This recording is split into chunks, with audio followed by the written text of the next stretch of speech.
Kroken tidak selalu menunggu mangsanya datang. Saat lapar, dia akan naik ke permukaan dan menyerang kapal apa saja yang lewat. Tentakelnya yang dilapisi duri tajam begitu kuat hingga mampu mematahkan tiang kapal layar terbesar, sekalipun seperti mematahkan lidi.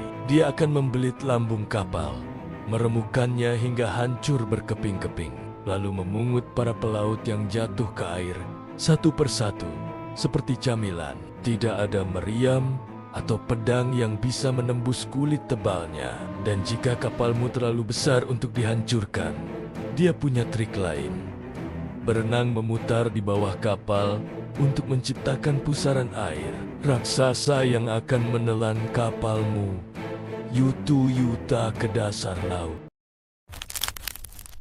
Jangan lupa subscribe ya.